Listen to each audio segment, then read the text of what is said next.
सामाजिक न्याय की बात नहीं करेंगे आपके सामने। वो ये नहीं कहेंगे कि आपका हिस्सा, आपका हक आपको मिलना चाहिए। जो बड़े बड़े भाजपा के नेता हैं वो आपको ये नहीं बताएंगे कि बिहार में इतना भ्रष्टाचार क्यों हो रहा है, कितने घोटाले हो रहे हैं, कि जो पैसा आपकी स्कीमों के लिए, आपको आगे बढ़ाने के लिए, आपके विकास के लिए दिया जा रहा है, वो पैसा कोई खा रहा है, वो पैसा आपके पास पहुंच नहीं रहा है। ये बातें नहीं कर रहे हैं। मेरी बहनें यहाँ खड़ी हुई हैं। आपके संघर्ष को कौन पहचान रहा है? कौन पहचान रहा है? खेती में काम करती हो, घर के बाहर अगर जाती हो काम करने के लिए, घर आके भी काम करती हो, सोती नहीं हो जब तक बच्चों ने खाना खा लिया है, जब तक परिवार के सब सदस्यों ने कुछ खा लिया है। कभी कभी खाली पेट सो जाती हो, सुबह सबसे पहले उठती हो, इस समाज का पूरा बोझ तो उठाती हो। परिवार की परवरिश, बच्चों की परवरिश, परिवार का देखभाल, बड़ों का देखभाल, छोटों का देखभाल सब आप कर रही हो। कोई पूछने वाला है? किसी ने आपको कुछ दिया? अब चुनाव आ रहा है तो 10,000 रुपए दिए जा रहे हैं। ये 10,000 रुपए जो आज दिए जा रहे हैं 20 सालों के लिए कहा थे। आपको 20 साल क्यों इंतजार करना पड़ा इसके लिए? आपका मजाक क्यों उड़ाया जा रहा है? चुनाव के एक हफ्ते पहले ये ऐलान करते हैं कि 10,000 रुपए देंगे और अब बांटना शुरू। तो ये पैसे कहां थे इससे पहले? क्या इससे पहले महिला संघर्ष नहीं कर रही थी? क्या इससे पहले महिला भूखी नहीं सो रही थी? क्या इससे पहले महिलाओं में अपराध नहीं हो रहा था? 20 सालों से आप सरकार में हैं, आज सूझा है आपको ये? इसका मतलब क्या है बहनों? समझ लो अच्छी तरह। आपकी कोई सहेली है जिसका पति पीता है? रोज घर आके मारता होगा, तो रोज घर आके अगर मारता है और एक दिन अचानक कहने लगा कि लो मैं तुम्हारे लिए एक बहन बनाने वाला हूं, अब मैं तुमको बहुत अच्छी तरह रखूंगा, मैं कभी तुम्हें मारूंगा नहीं, मैं हमेशा तुमसे अच्छी तरह बात करूंगा, तो तुम क्या कहोगी अपनी सहेली को? इसकी बातों में मत पड़ो बहन, यही कहोगी ना? कहोगी इसकी बातों में मत पड़ो बहन, जो ये रोज करता है उसको देखो, आज कह रहा है कल फिर से पीटेगा, यही कहोगी ना? यही कहोगी ना? क्योंकि महिलाएं जो है नियत को पहचानना जानती हैं। मैं भी महिला हूं, मैं जानती हूँ, नियत को पहचानना जानते हैं हम जानते हैं कि कौन करता है हमारे लिए और कौन नहीं करता। हम जानते हैं कि 20 सालों से हम भटक रहे हैं, हम संघर्ष कर रहे हैं, हमारी कोई सुनवाई नहीं है, और चुनाव के एक हफ्ते पहले आपने 10,000 रुपए देना शुरू कर दिया। बहनों 10,000 रुपए ले लो, लेकिन अपना वोट मत दो। ये वोट जो है ना, ये आपका अधिकार है, आपकी शक्ति है, ये आपकी शक्ति है, इसको पहचानो। आधी आबादी हो आप, आधी आबादी हो, मन बना लिया ना अपनी शक्ति को एक करने के लिए, खड़े हो जाने के लिए, तो कोई कुछ नहीं कह पाएगा। मन बना लो कि एक ऐसी सरकार चाहिए जो आपके बच्चों का, आपका और आपके परिवारों का भविष्य को देखे और उज्जवल बनाए। आज महंगाई इतनी है कि किसानी खेती से कमा नहीं पा रहे हो। यहाँ से कितने लोग पलायन करके बड़े बड़े शहर में जाते हैं? हाथ उठाओ। किसी को बिहार में रोजगार मिल रहा है? मैंने आपके अतीत की बात की कि कैसे आपने संघर्ष करवाया, कैसे आपने इस देश की नींव डाली, लेकिन मैं ये भी बता देती हूँ, आज भी इस देश की नींव बनाने वाले आप हैं, आज भी इस देश का निर्माण करने वाले आप हैं। केरल से लेकर कन्याकुमारी तक बिहार का युवा जाता है नौकरी ढूंढने के लिए, और मेहनत से, ईमानदारी से, अपने खून पसीने से इस देश को बनाता है। आपको बाहर जाना पड़ता है, पलायन करना पड़ता है, क्योंकि यहाँ आपको कुछ मिल नहीं रहा है। अपने परिवारों को छोड़कर एक छोटे से कमरे में किसी बड़े शहर में जहाँ कोई अपना नहीं है, वहाँ 4-5 और युवाओं के साथ आपको रहना पड़ता है। दिन रात संघर्ष करते हो, कोई टाइमिंग नहीं, कोई ठीक तरह से आपको वेतन नहीं दे रहा है, कोई अच्छा रोजगार नहीं मिल रहा है, फिर भी आप करते हो। फिर भी आप अपने परिवारों को सिर्फ त्योहारों के समय जब छुट्टी मिलती है तब मिलते हो, तब घर आ पाते हो। यहाँ खेती करते थे, खेती से कमाई होती थी, आज खेती से कमाई नहीं है। आज खेती करो, धूप में संघर्ष करो, सब कुछ महंगा हो गया है, सब सारा खेती का सामान महंगा है, उपज का दाम नहीं मिलता है, समर्थन मूल्य नहीं मिलता, न्यूनतम समर्थन मूल्य। खेती करते हो कुछ मिलता ही नहीं है, कमा नहीं पाते। और उधर जितने भी बड़े बड़े उद्योग हैं, जिससे पहले नौकरियां मिलती थी, जिसमें लोग मरते थे उन नौकरियों के लिए। सब लोग चाहते थे कि हमें सरकारी रोजगार चाहिए। क्यों? यहाँ बुजुर्ग बैठे बताएंगे, क्योंकि उससे सुरक्षा मिलती थी, पेंशन मिलता था, ऐसे लगता था कि अब नौकरी लग गई है, जीवन भर हम ठीक होंगे, हमें अब चिंता की जरूरत नहीं होगी। आज की परिस्थिति क्या है बहनों और भाइयों? आज जितने भी वो बड़े बड़े उद्योग थे, सब मोदी जी ने अपने बड़े बड़े दोस्तों को, उद्योगपतियों को दे दिए हैं। यहाँ के हवाई अड्डे, आप देखिए, अभी तो एक ये बात निकली कि उनके जो बड़े मित्र हैं, बड़े उद्योगपति अडानी जी, उनको 1 रुपए पर एकड़ के दाम में बिहार की जमीन दे दी, हजारों एकड़ जमीन दे दी 1 रुपए के दाम में। पर अगर आप चाहते खरीदने वो जमीन, कितने की बिकती? आपको लोन लेना पड़ता, आपको कहीं से पैसे इकट्ठे करने पड़ते उसी जमीन के लिए, जो मुफ्त में इतने बड़े बड़े उद्योगपतियों को दी जा रही है। आप लोन लेते हो, आपका लोन कभी माफ नहीं होता। 20 सालों में कब माफ हुए आपके लोन? कभी नहीं। आपको पढ़ाने के लिए आपके माँ बाप कितने संघर्ष करते हैं, कैसे पैसे इकट्ठे करते हैं, आप जानते होंगे। आपके लोन माफ नहीं होते, लेकिन अडानी जी, अंबानी जी, उनके हजारों करोड़ रुपयों के, हजारों लाख करोड़ रुपयों के लोन माफ हुए हैं। इतनी बड़ी रकम है कि मैं भूल जाती हूँ कि लाख करोड़ है कि कितना है। सच, हम लोग हंसते हैं, लेकिन हंसने की बात नहीं है, क्योंकि ये माफ कैसे होते हैं? आप ही के पैसों से, देश की संपत्ति से, देश के बैंकों से। तो यहाँ असलियत क्या है आज बिहार की? असलियत ये है कि रोजगार नहीं है, संघर्ष ही संघर्ष है। खेती किसानी से कुछ कमाया नहीं जा रहा। जो छोटे व्यापारी थे, छोटे दुकानदार थे, जो छोटे छोटे बिजनेस कर रहे थे, उनको मजबूत करने के लिए कुछ नहीं किया गया। बाकी नोटबंदी ले आए थे कुछ सालों पहले, जिससे काफी लोग तबाह भी हो गए। बड़ी मुश्किल से फिर से उठाया उन्होंने अपना बिजनेस। तो ना आपको रोजगार मिल रहा है, ना शिक्षा की सुविधाएं हैं, ना महिला सुरक्षित है, ना महिलाओं के लिए रोजगार है। तो 20 सालों में किया क्या है इन्होंने? किया क्या है? आप बताओ। कुछ नहीं किया। क्या आप चाहते हैं कि आप रोजगार के लिए कहीं और जाएं? क्या सब ये नहीं चाहते कि अपने परिवार के साथ रहें, कि अपने बच्चों को पास रखें, बच्चों की परवरिश में शामिल हो? क्या सब नहीं चाहते कि यहीं पे रोजगार मिले, शिक्षा मिले, यहीं पे भविष्य उज्जवल हो? सब चाहते हैं। कोई ऐसा नहीं है जो चाहता है कि कहीं दूर दराज जगह जाके अपना जीवन बनाए, अपना भविष्य बनाए। यहाँ पे बहुत मुद्दे हैं। बाढ़ आती है, जो कोसी नदी है उसमें बाढ़ आती है हर साल, और आपको बहुत दिक्कत होती है, बहुत गरीबी है इस इलाके में। हमारे समय में जब कांग्रेस की केंद्र में सरकार थी, तो बाढ़ को राष्ट्रीय आपदा घोषित किया था, ताकि अगर बाढ़ आती थी, नुकसान होता था, तो आपको केंद्र सरकार की तरफ से कुछ मिल जाता था नुकसान को रोकने के लिए, ताकि आप कुछ कर सकते हैं उसके साथ। आज कुछ नहीं मिलता है आपको। यहाँ के जो धर्म स्थल है उनका कितना विकास हो सकता है, किसी ने किया है 20 सालों में? सहरसा में कोई विकास नहीं है, कोई बड़ा अस्पताल नहीं है, कोई अच्छे शिक्षा के संस्थान नहीं है। यहाँ का जो रेलवे ओवरब्रिज है, कितने समय से बनना है, अभी तक नहीं बना। तो ये सब आपकी समस्याएं हैं। और अगर जब तक आप एक नेता को इन समस्याओं के लिए जिम्मेदार नहीं बनाएंगे, जब तक आप अपनी आवाज उठाएंगे नहीं, जब तक आप अपनी शक्ति को पहचानेंगे नहीं, जब तक आप हर नेता को ये नहीं कहोगे कि तुम यहाँ आकर मुझे वादे करोगे, अगर पूरा नहीं हुआ तो तुमको निकाल देंगे, खदेड़ देंगे, तब तक कुछ नहीं बदलने वाला। और मैं सिर्फ भाजपा के नेता के बारे में नहीं कह रही हूँ, मैं कह रही हूँ कि आज मैं आपके सामने आई हूँ।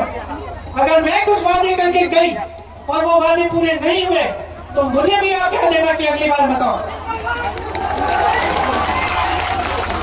यहाँ प्रधानमंत्री जी, अमित शाह जी आते हैं, बोलते हैं मैं कितना दूं बिहार को, कितना पे बताओ, 50 करोड़ दूं, 75 करोड़ दूं।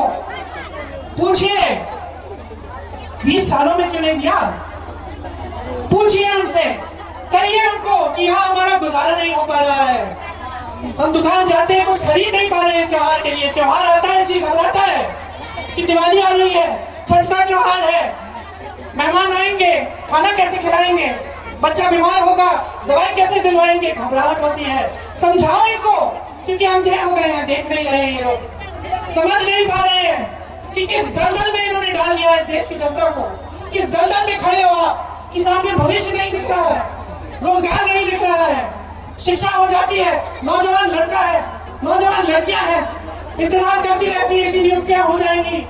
हमने पेपर दिया है, हमने इम्तिहान दिया है, नौकरी के लिए मिल जाएगी, मिल जाएगी। आपको मालूम है यूपी में एक लड़का मिला मुझे, और ऐसे हजारों लड़के होंगे, हजारों होंगे। उसने कहा दीदी मेरी शादी तक नहीं हुई। मैंने कहा क्या हुआ? कहता है मैं 28 साल का हो गया हूँ, मैंने सारी पढ़ाई लिखाई की है, मैंने पेपर दिया, फिर से दिया, फिर से दिया, और मैं इंतजार करता रहता हूँ कि मेरी नियुक्ति हो जाएगी, लिस्ट निकल आएगी, वो लिस्ट ही नहीं निकलती। फिर मैं सोचता हूँ कि कहाँ मैं जाके किसी दूसरी नई नौकरी के लिए एप्लीकेशन लगाऊंगा, इसी के लिए इंतजार कर लेता हूँ। इतना संघर्ष किया, और करते करते करते साल निकल गए, लड़का बड़ा हो गया, शादी भी नहीं हो पाई, रोजगार भी नहीं मिला। ऐसा सिर्फ एक जने के साथ नहीं है, तमाम नौजवानों की ये हालत है। तो बदलाव लाना है, और बदलाव आपके हाथों में है। यही तो सुंदरता है हमारे देश के बारे में, हमारा लोकतंत्र है। और लोकतंत्र का मतलब है कि हमारे संविधान ने आपको वोट दिया, जिससे आप किसी की भी सरकार निकाल सकते हो, आप कोई भी सरकार बदल सकते हो। तो जागोगे कि नहीं? मुझे सुनाई नहीं दिया, फिर से बोलो, जागोगे कि नहीं? बदलनी है अपनी परिस्थिति की नहीं? रोजगार यहाँ चाहिए कि नहीं चाहिए? बोलो हमें चाहिए। बोलो शिक्षा हमें यहाँ चाहिए। बोलो चाहिए। और अपना मन बनाओ, चुनाव आ रहा है, आने दो सबको मंच पे, देने दो बढ़िया बढ़िया भाषण, सुन लो सबकी बातें, लेकिन उनकी बातों का आकलन करो, अपनी समझदारी, अपने विवेक को का इस्तेमाल करो। क्या किया है उन्होंने 20 सालों में, उसको ठीक तरह से समझो। खास तौर से मेरी बहनें, हमें लगता है कि कोई हमें कुछ दे रहा है तो हमारा भी उनके प्रति कोई एहसान होता है, चलो 10,000 रुपए दे दिए, हम वोट डाल देते हैं। नहीं नहीं बहनों, नहीं।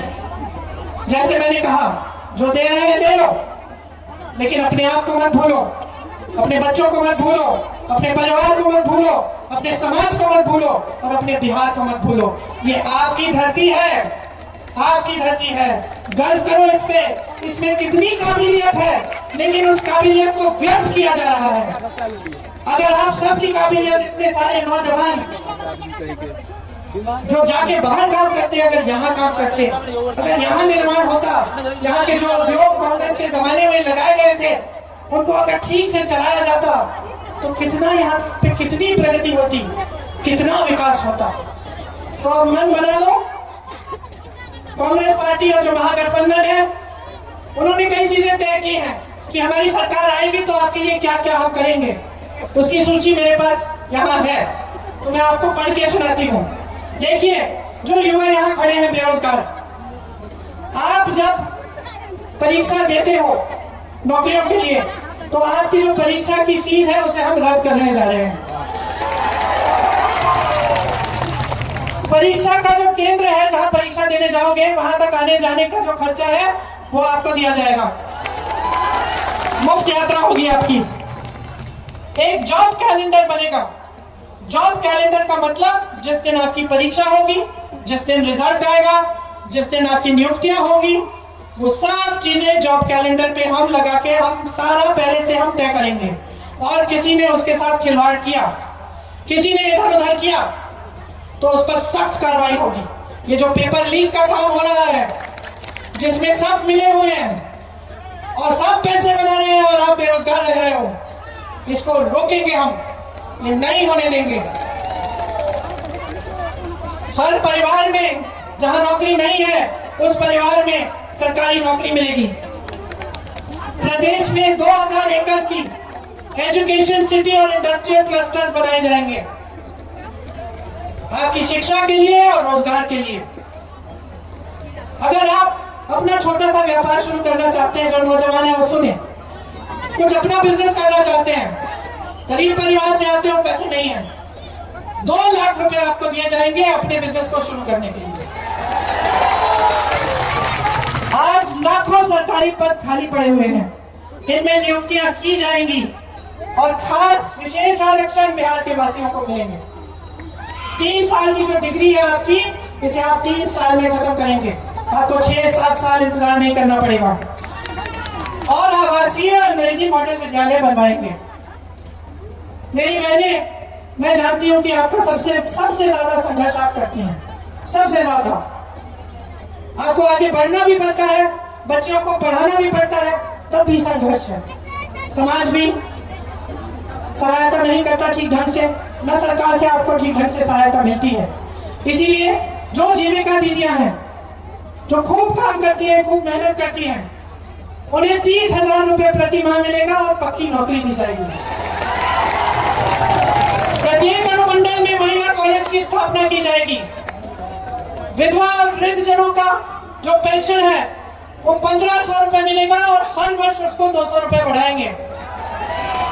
मेरी बहनें, माई बहन मान योजना के तहत आपको 2500 रुपए प्रति माह सीधे आपके खाते में दिए जाएंगे। ये चुनाव के समय का 10,000 रुपए का की घूस नहीं है, ये आपको हर महीने मिलेंगे। आज आपको 10,000 मिल रहे हैं, क्या पता आगे वो दे या ना दे जब चुनाव खत्म हो जाएगा। 20 सालों से तो दिया नहीं। लेकिन आप कांग्रेस की सरकारों को देखो, कर्नाटका में, तेलंगाना में महिलाओं को हर महीने पैसे मिल रहे हैं और उसी तरह से हम यहाँ पे भी करेंगे। भूमिहीन परिवारों को मकान हेतु 3 से 5 डिसमिल जमीन दी जाएगी और वो जमीन परिवार की महिलाओं के नाम की जाएगी, तो आपके नाम जमीन दी जाएगी। राजस्थान में कांग्रेस की सरकार थी, वहां 25 लाख रुपए स्वास्थ्य बीमा मिलता था। इसका मतलब है कि कोई भी इलाज हो, कोई भी बीमारी हो, कैंसर हो, हार्ट की बीमारी हो, आपको हार्ट का ऑपरेशन कराना है, आपको कैंसर के लिए कीमोथेरेपी का इलाज कराना है, आपको 25 लाख रुपए तक मुफ्त का इलाज मिलेगा। फिर से खोखली बात नहीं है, ये किया था कांग्रेस की सरकार ने राजस्थान में। मैं खुद मिली उन लोगों से जिनकी पूरी हार्ट की सर्जरी हुई और 1 पैसा 1 रुपया नहीं देना पड़ा। रो रहे थे वो लोग जब मुझे मिले, कहा कि ऐसी स्कीम, इतनी अच्छी स्कीम है, पूरे देश भर में लागू कराओ। तो इसलिए हम बिहार में लागू कराना चाहते हैं। जो सरकारी अधिकारी है, जो सरकारी नौकरी करते हैं, वो हमेशा पुरानी पेंशन की बात करते हैं। पुरानी पेंशन चाहते हैं और पुराना पेंशन आपको बिहार में अगर हमारी सरकार आएगी तो मिलेगा। ये जो संविदा कर्मियों और आउटसोर्सिंग पर जो काम करते हैं, इस पर कार्यरत कर्मचारियों को स्थायी बनाया जाएगा ताकि आपको घबराहट न हो, आपकी भी नौकरी स्थायी हो जाए। 5 नए एक्सप्रेसवे बनाए जाएंगे। दिव्यांग पेंशन 3,000 रुपए का दिया जाएगा और किसान भाइयों के लिए न्यूनतम समर्थन मूल्य का हम गारंटी दे रहे हैं। मंडी की व्यवस्था बनाएंगे। मनरेगा में 300 रुपए प्रतिदिन आपको मिलेंगे और काम के दिन हम 2 गुना करेंगे। 200 यूनिट बिजली आपको हम मुफ्त दिलवाएंगे। पंचायती राज एवं नगर निकायों में ईबीसी आरक्षण 30% और एससी आरक्षण 20% किया जाएगा। अति पिछड़ा वर्ग अत्याचार निवारण अधिनियम बनाया जाएगा आप पर अत्याचार रोकने के लिए। निजी शिक्षा संस्थानों में भी आरक्षण लागू होगा। ये सारे काम हम करना चाहते हैं और हम चाहते हैं कि बिहार का एक एक वासी आगे बढ़े, कि आपकी प्रगति हो, कि ये जो पलायन की जो समस्या है ये खत्म हो जाए, कि आपको यहाँ रोजगार मिले, आपके हाथ यहाँ मजबूत बने। और मेरी बहनें, आपके लिए हम चाहते हैं कि आपके भविष्य अच्छे बने, कि आपकी घबराहट दूर हो जाए, आपको शक्ति मिले। तो आप अगर अपने आप को, जनता को मजबूती देने का काम करना चाहते हैं तो आप महागठबंधन की सरकार लाइए। इनको जानते हैं आप? जानते हैं? ये खूब संघर्षशील है, मेहनती है और ईमानदारी से आपके लिए काम करेंगी। सरिता पासवान जी महागठबंधन की यहाँ की उम्मीदवार हैं। आप इनके हाथ मजबूत करिए, इससे आपकी शक्ति बढ़ेगी, आप मजबूत होंगे और आपका एक उज्जवल भविष्य बनेगा। तो आपने मेरी सारी बातें बड़ी ध्यान से सुनी है। आशा है कि जिस दिन पोलिंग है, जिस दिन आपको वोट डालने जाना होगा, उस दिन भी आप मेरी बातों को याद रखेंगे, अपने दिल में रखेंगे और अपना वोट अपने ही लिए डालेंगे, बिहार के लिए, अपने परिवार के लिए, अपने गांव के लिए, अपने समाज के लिए, अपने शहर के लिए, अपने महान प्रदेश के लिए जिसने इस देश का निर्माण किया। एक बार मेरे साथ बोलिए, बिहार की धरती की जय, बिहार की धरती की जय, बिहार की धरती की जय। जय हिंद।